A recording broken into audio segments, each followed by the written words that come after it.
तो हेलो दोस्तों, मैं आपका स्वागत करता हूं आपके इस प्यारे से प्लेटफॉर्म मैथ्स विद रवि पर। तो आज हम लोग वास्तविक संख्या का इंट्रोडक्शन प्रश्नावली 1.1 का करने वाले हैं। तो आज हम इसका देखेंगे कि प्रश्नावली 1.1 में जो क्वेश्चन दिया हुआ है उसका कॉन्सेप्ट देखेंगे। तो चलिए वीडियो को शुरू करते हैं। तो जैसा कि आप लोग 6-7 में पढ़ के आए होंगे कि हमारे पास एक फॉर्मूला होता है भाज्य बराबर भाजक गुना भागफल जोड़ शेषफल। तो इसी का हम लोग यूज़ करेंगे कि कैसे क्वेश्चन बनता है। तो जैसे हम एक क्वेश्चन लेते हैं, जैसे मैंने क्वेश्चन लिया 10 से 20 में मैंने भागा दिया, कितना से लगेगा 2 से। अब ये क्या हो गया, कट गया पूरा। तो हमारा ये वाला जो होता है ये होता है हमारा भाजक,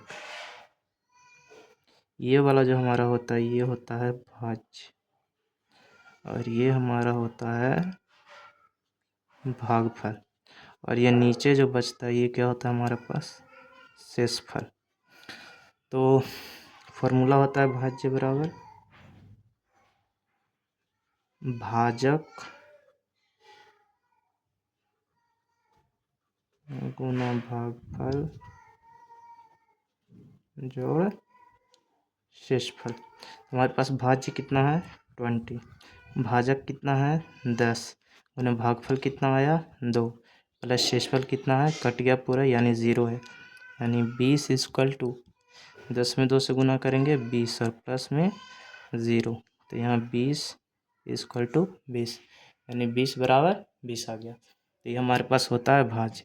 लेकिन ये सब हम लोग को 10th में भी पढ़ना है। तो देखिए इसी का आपको प्रश्नावली 1.1 में इंग्लिश में दिया है, वहाँ दिया है a बराबर बी क्यू प्लस आर, जहाँ हमारा a क्या होता है, तो ये होता है भाज्य, b क्या होता है भाजक, q क्या होता है भागफल, और r क्या होता है, तो ये है शेषफल। तो इसी का यूज़ हम आगे प्रश्नावली में करेंगे। तो जान लेते हैं अब आगे भाग एल्गोरिथम क्या होता है। भाग एल्गोरिथम, तो ये HCF निकालने का एक विधि होता है जिसे हम लोग भाग एल्गोरिथम विधि से निकालते हैं। तो वो कैसे निकाला जाता है, तो जैसे मैं आपके पास एक क्वेश्चन लेता हूँ, जैसे मैंने ले लिया 8 और 20 का HCF निकालें। तो हम लोग बचपन में क्या करते थे, इधर 8 लिखते थे, इधर 20, 8 दूने 16, 2 मतलब लगेगा यहाँ 4। अब यहाँ कट गया, ये पूरा जब तक नहीं कटता जब तक नीचे लगाते जाते थे।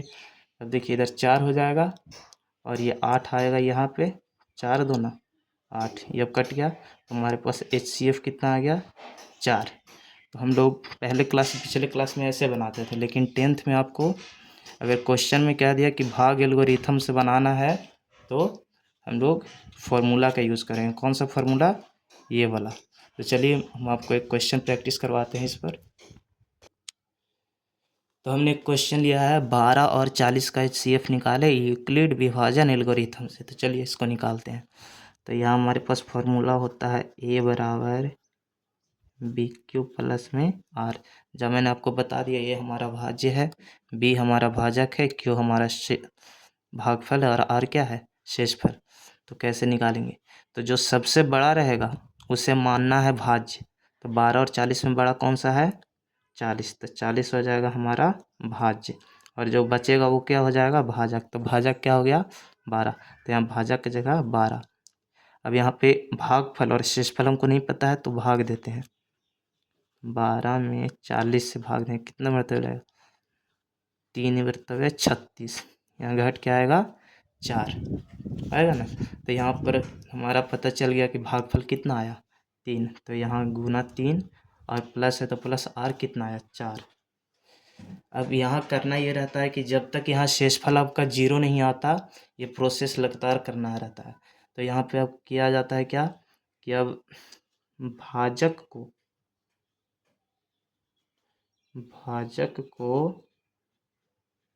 भाज्य मानकर तथा शेषफल को भाजक मानकर, यानी जो हमारा भाज्य है, सॉरी, हमारा जो भाजक है अब वो भाज्य बन जाएगा तथा जो शेषफल है वो हमारा भाजक बन जाएगा। तो बताइए भाजक कौन सा है, 12 है, तो बन जाएगा भाज्य, तो भाज्य के जगह पे आ गया। और हमारा शेषफल क्या बन जाएगा, भाजक, तो शेषफल क्या है 4। अब देखिए 4 में 12 से भाग लगाइए, तो यहाँ 12 से भाग लगाए तो 4 12, कितना मरतबे लगाए, 3 मरतबे, और प्लस में शेषफल कितना हो गया 0। तो यहाँ जो तीसरा नंबर पर रहेगा वही आंसर है, क्योंकि यहाँ पे शेषफल 0 आ गया। तो यहाँ पे देखिए 1 2 3, 3 नंबर पर क्या है 4, तो यहाँ हमारे पास HCF बराबर 4 आंसर आ गया। चलिए एक और क्वेश्चन लेते हैं।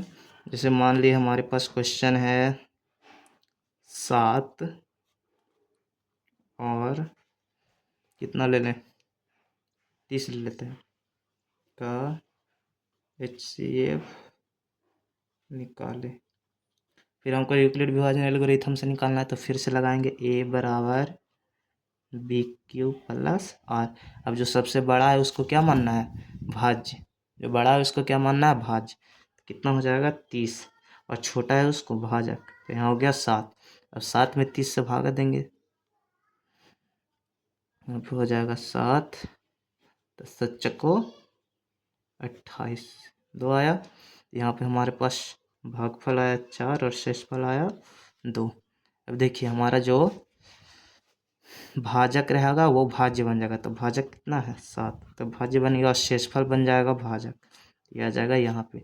अब 2 में 7 से भागा दीजिए, 2 तरीका 6, 1 आया, यहाँ 3 लगाए प्लस में 1। जब तक शेषफल 0 नहीं आता ये प्रोसेस बार बार करना। अभी शेषफल 0 नहीं आया, फिर से हमारा क्या हो जाएगा, ये 2 आ जाएगा इधर, और 1 आएगा यहाँ पे। अब 1 में 2 से भाग लगाना, कितना से जाएगा 2 से, और शेषफल कितना आ गया 0। अब हमारा जाके HCF, देखिए 3 नंबर पर कौन सा है, 1 2 3 1, तो हमारे पास HCF एक आंसर आ गया। उम्मीद है आपको अच्छा लगा होगा। अगर अच्छा लगा तो हमारे चैनल को सब्सक्राइब करें तथा इसको शेयर करें। Thank you.